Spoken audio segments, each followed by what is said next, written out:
Hello बच्चों, कैसे हैं आप सब। मैं हूं आर के Verma, lecturer physics, government polytechnic Lucknow.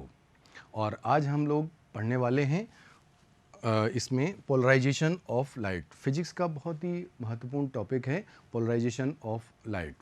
तो सभी बच्चे अपनी अपनी कॉपी और पेन निकाल लें और जो कुछ महत्वपूर्ण चीज़ें यहाँ पर हम लोग आज ये पढ़ने वाले हैं उनको नोट करते रहेंगे। तो देखिए, आज के टॉपिक में इस पोलराइजेशन ऑफ लाइट में हम पढ़ेंगे to understand about the polarisation of light, the difference between polarise and unpolarise light. Means हम ये जानने की कोशिश करेंगे कि लाइट का पोलराइजेशन क्या होता है और फिर लाइट जो पोलराइज और अनपोलराइज लाइट क्या होती है। इसके साथ साथ कितने मेथड हैं पोलराइजेशन के, उन मेथड्स को हम जानने की कोशिश करेंगे कि कितने मेथड पोलराइजेशन के हैं, उनको हम देखेंगे। और डे टू डे लाइफ में हमारा इस पोलराइज लाइट का यूज कहाँ है। तो लाइट बहुत ही महत्वपूर्ण जो नेचर ने दिया हुआ हमारे एक वरदान है, उसको हम समझ सकते हैं। और हम ये जानते हैं कि लाइट एक प्रकार की एनर्जी है। तो बहुत पहले से ही साइंटिस्ट इस बात को समझने की कोशिश करते रहे हैं कि लाइट आखिरकार जो सोर्स हैं, जो एनर्जी सोर्सेज हमारे पास हैं, उन एनर्जी सोर्स से लाइट हम तक आती कैसे थी। मीन्स लाइट का एक जगह से दूसरी जगह तक जाना होता कैसे है। बचपन में हम लोग पढ़ते आ रहे हैं कि लाइट एक स्ट्रेट लाइन में चलती है, जो हमने क्लास 7th-8th में पढ़ा है कि light moves in a straight path. उसके बाद क्लास 9th-10th में हमने रिफ्लेक्शन, रिफ्रैक्शन और 11th-12th में आते आते हमने interference, diffraction, polarisation, photo electric effect, light की बहुत सारी प्रॉपर्टीज़ को हमने पढ़ा है। दरअसल लाइट के अंदर इतनी सारी प्रॉपर्टी हैं जिससे कि हम लाइट के किसी एक बिहेवियर से इन सारी चीज़ों को समझ नहीं पाते हैं। इसीलिए हम लाइट को कहते हैं कि लाइट हैज़ ड्यूल नेचर। तो लाइट के अंदर ड्यूल नेचर होता है। तो ड्यूल नेचर का क्या मतलब है। ड्यूल नेचर, अगर हम कहेंगे ड्यूल नेचर, एक होगा आपका एक खास बात है कि पार्टिकल नेचर, वेव नेचर, एक होगा वेव नेचर और एक होगा पार्टिकल नेचर। तो वेव नेचर के अंदर आपका है इंटरफेरेंस है, आपका डिफ्रैक्शन है, और इसके साथ साथ आप देखेंगे आपका पोलराइजेशन है।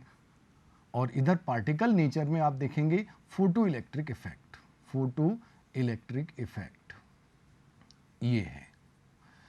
इन सभी इंटरफेरेंस है, डिफ्रैक्शन है, पोलराइजेशन है। तो हम आज यहाँ पर किस टॉपिक को पढ़ने वाले हैं, पोलराइजेशन ऑफ लाइट। और इस पोलराइजेशन में क्या था कि बहुत पहले जब हमने इंटरफेरेंस और डिफ्रैक्शन समझने की कोशिश की थी तो हाइगन्स ने कहा था कि लाइट जो है वो मैकेनिकल वेव की फॉर्म में मूव करती है। लेकिन आगे चलकर जब मैक्सवेल ने अपना नया कॉन्सेप्ट दिया, जिसको हम मॉडर्न कॉन्सेप्ट कहते हैं, तो ये जो मॉडर्न कॉन्सेप्ट है जिसके अकॉर्डिंग ये कहा जाता है कि लाइट जो है वो इलेक्ट्रोमैग्नेटिक वेव्स के रूप में चलती हैं। तो जब लाइट कहते हैं कि इलेक्ट्रोमैग्नेटिक वेव्स के रूप में चलती हैं, इसका मतलब है कि यहाँ पर इलेक्ट्रोमैग्नेटिक का क्या मतलब है। यहाँ पर इलेक्ट्रोमैग्नेटिक का सिंपल सा मतलब है कि जब लाइट किसी सोर्स से जनरेट होती है तो उसके अंदर एक इलेक्ट्रिक वेक्टर होता है और एक मैग्नेटिक वेक्टर होता है। तो ये इलेक्ट्रिक और मैग्नेटिक वेक्टर लाइट के चलने में किस तरीके से अपने आप को रिप्रेजेंट करते हैं, इसको हम यहाँ पर देख सकते हैं कि जब भी कोई लाइट प्रोपोगेट होती है, यहाँ पर ये देखिए फिगर में एक दिखाया गया है कि ये डायरेक्शन ऑफ प्रोपोगेशन लाइट की है, और इसके अंदर एक है आप इलेक्ट्रिक वेक्टर और एक है मैग्नेटिक वेक्टर। इसको आप चाहें तो यहाँ पर देख सकते हैं कि मान लीजिए ये हम लाइट की डायरेक्शन ऑफ प्रोपोगेशन मान लें, ये this is direction of propagation, ये डायरेक्शन ऑफ प्रोपोगेशन है, और यहाँ पर ये है इसका इलेक्ट्रिक फील्ड और इसमें ये है इसका मैग्नेटिक फील्ड। खास बात है कि ये इलेक्ट्रिक और मैग्नेटिक फील्ड इस डायरेक्शन ऑफ प्रोपोगेशन के हमेशा परपेंडिकुलर ही होते हैं। ये एंगल 90 डिग्री होता है, ये एंगल भी 90 डिग्री होता है, दोनों को यहाँ पर दिखाया गया है। तो इलेक्ट्रिक फील्ड और मैग्नेटिक फील्ड लाइट के चलने के हमेशा परपेंडिकुलर डायरेक्शंस में होते हैं।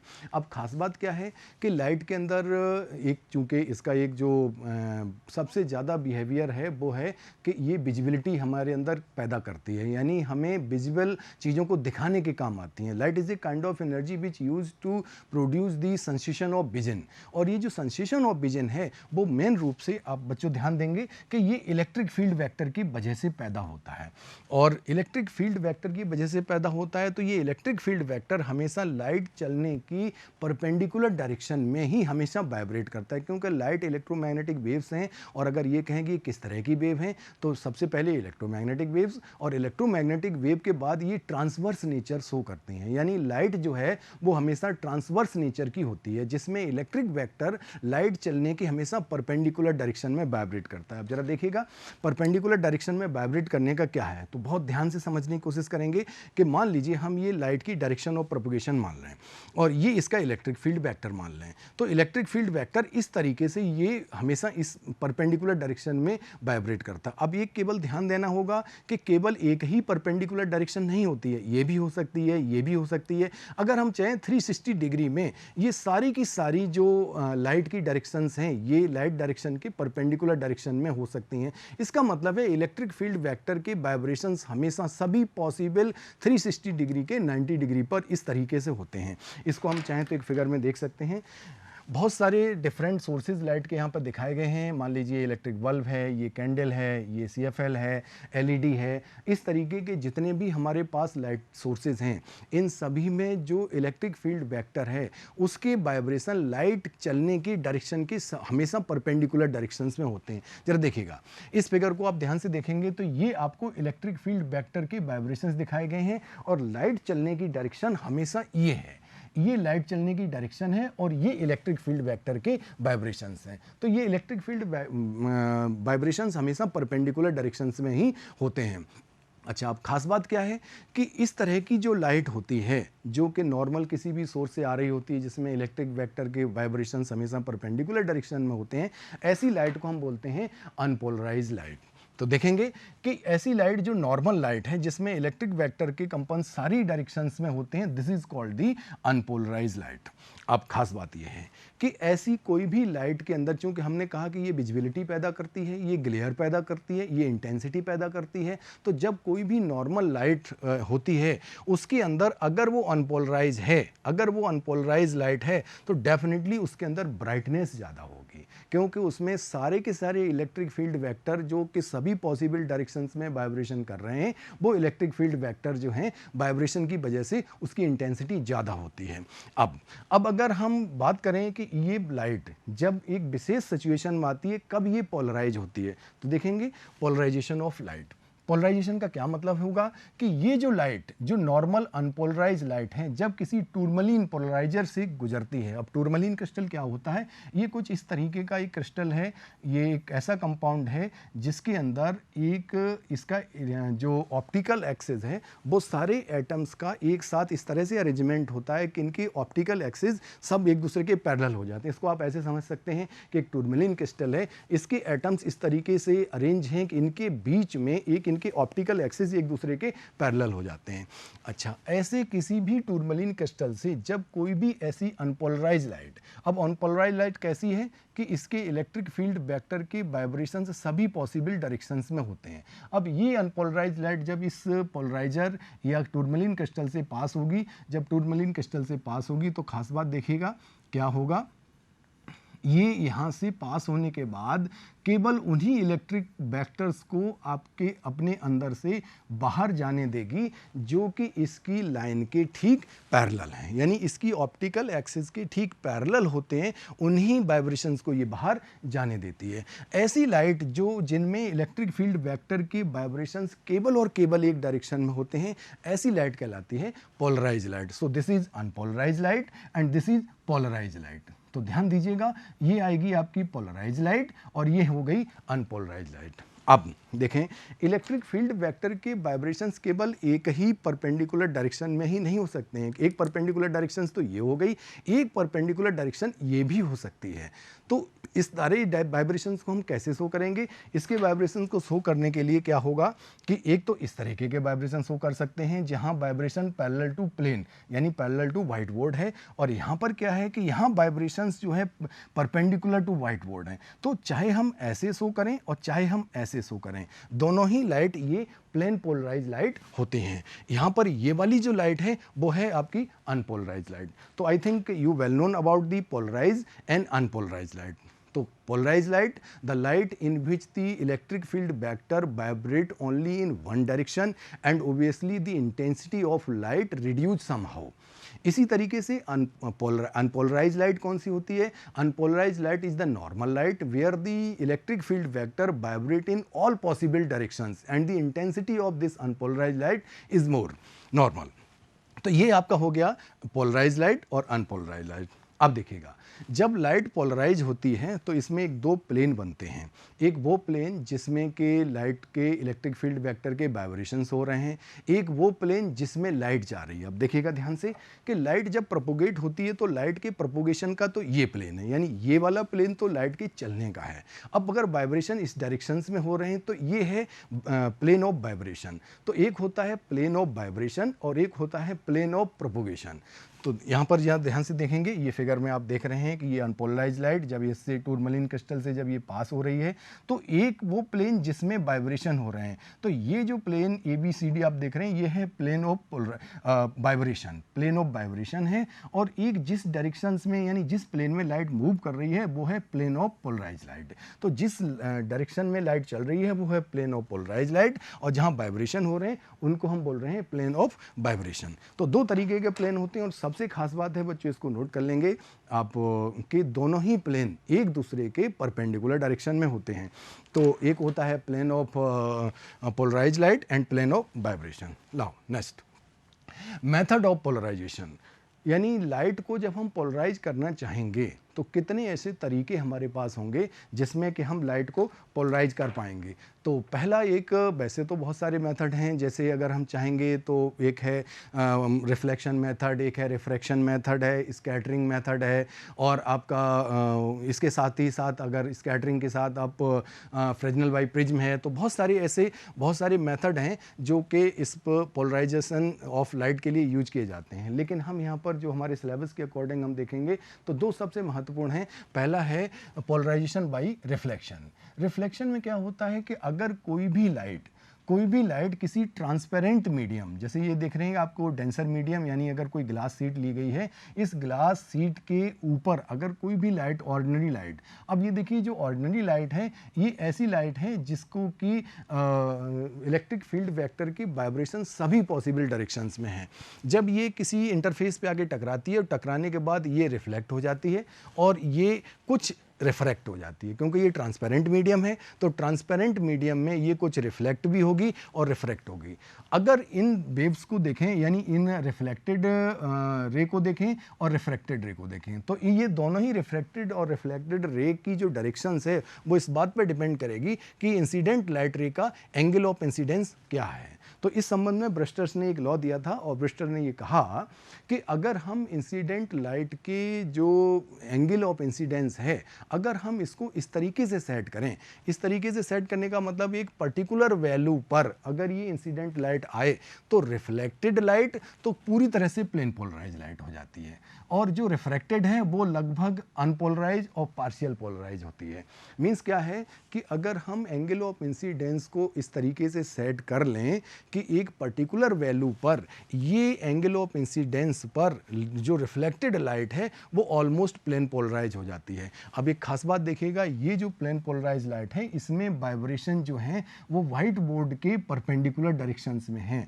तो ये एक तरीके से हॉरिजेंटल, यानी जब रिफ्लेक्टेड लाइट होती है तो वो हॉरिजेंटली जो है वो पोलराइज हो जाती है। तो ये एक हॉरिजेंटली पोलराइज लाइट है जो पर्टिकुलर एंगल पर होती है। लेकिन इसमें जो सबसे बड़ी बात ब्रिस्टर्स ने कहा था कि ये जो एंगल ऑफ इंसिडेंस है इसकी वैल्यू इस मीडियम जो ट्रांसपेरेंट मीडियम है इसकी रिफ्रैक्टिव इंडेक्स पर डिपेंड करती है। तो इसके संबंध में उसने एक लॉ दिया था, the refractive index n is equal to 10 IP, यानी where IP is the angle of polarization और पोलराइजिंग एंगल। तो अगर पर्टिकुलरली एंगल पर पोलराइज होती है तो ये रिफ्रैक्टिव इंडेक्स के बेस पर ये तय हो जाता है, n इक्वल टू 10 IP। दूसरी एक खास बात सबसे बात है कि जो रिफ्लेक्टेड लाइट है और रिफ्रैक्टेड लाइट है they become perpendicular to each other. Means क्या होता है कि ये वाला जो एंगल है वो 90 डिग्री हो जाता है, अब ये एंगल 90 डिग्री हो जाता है, इसका मतलब है कि ये और ये लाइट एक दूसरे के ठीक परपेंडिकुलर हो जाती है। अब खास बात देखिएगा, ये है आपका नॉर्मल, ये नॉर्मल है, तो ये टोटल एंगल आपका 180 डिग्री होगा।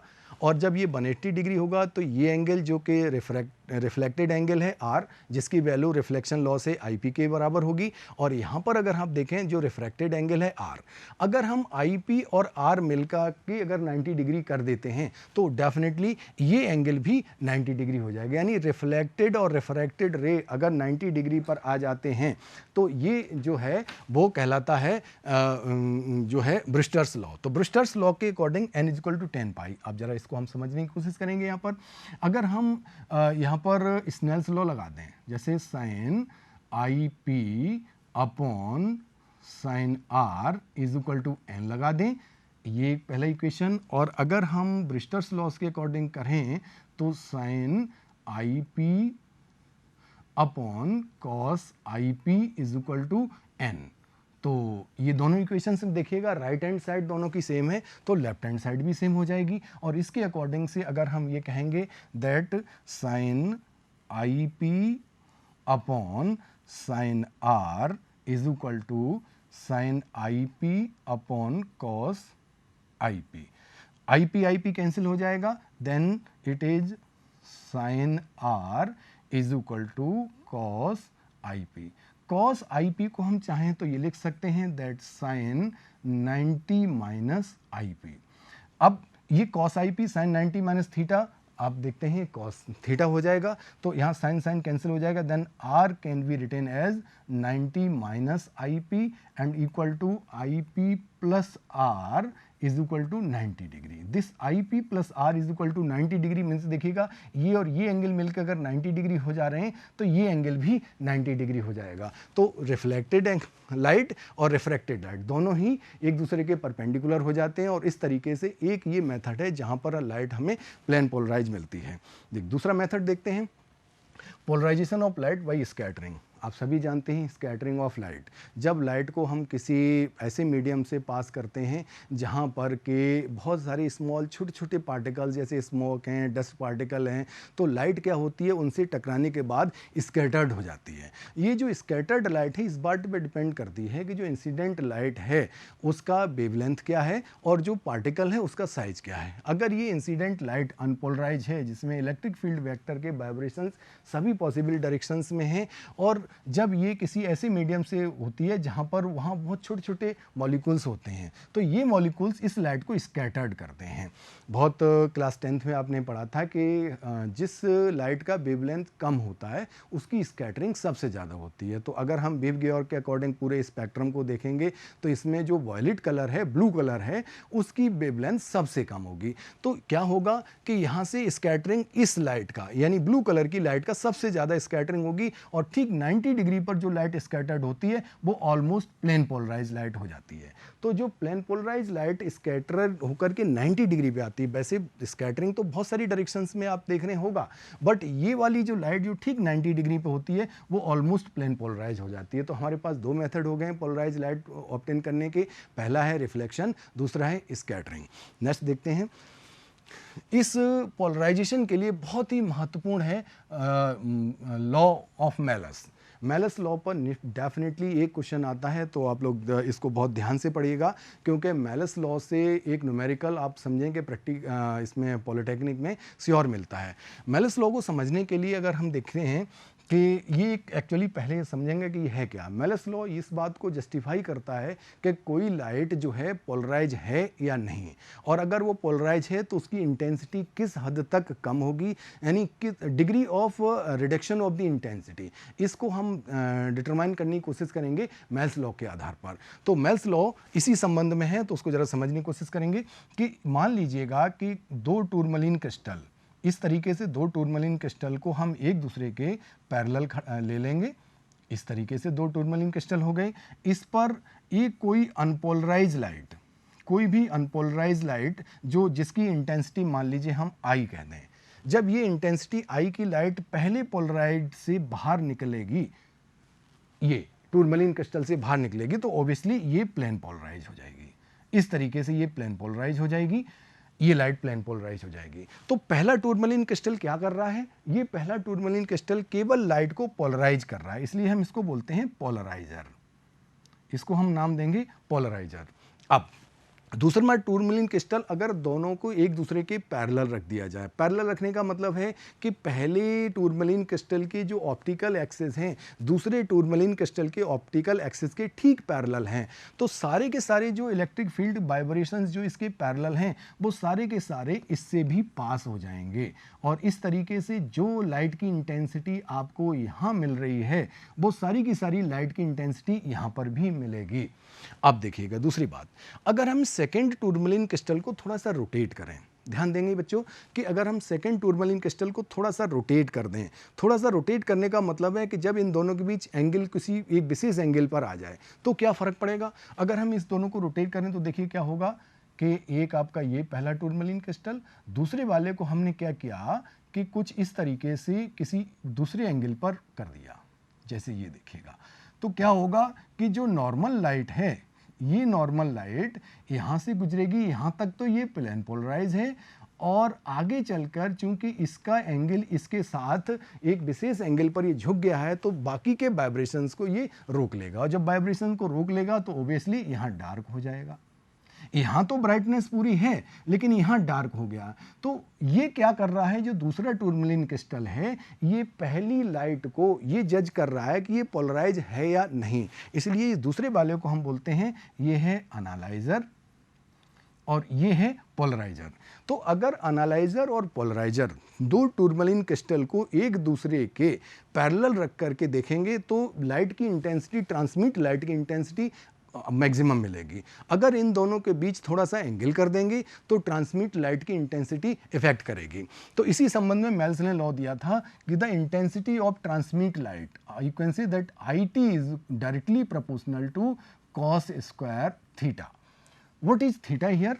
Theta is the angle between analyzer and the polarizer. So the IT, transmit light की intensity directly proportional to cos square theta. और यहाँ से अगर हम चाहें तो proportionality constant हटा दें, then IT is equal to I naught cos square theta। बहुत ही महत्वपूर्ण फॉर्मूला मिला है ये, बच्चों ध्यान दीजिएगा कि इस फॉर्मूले पर आपको डेफिनेटली एक न्यूमेरिकल मिलता है। वो क्या है?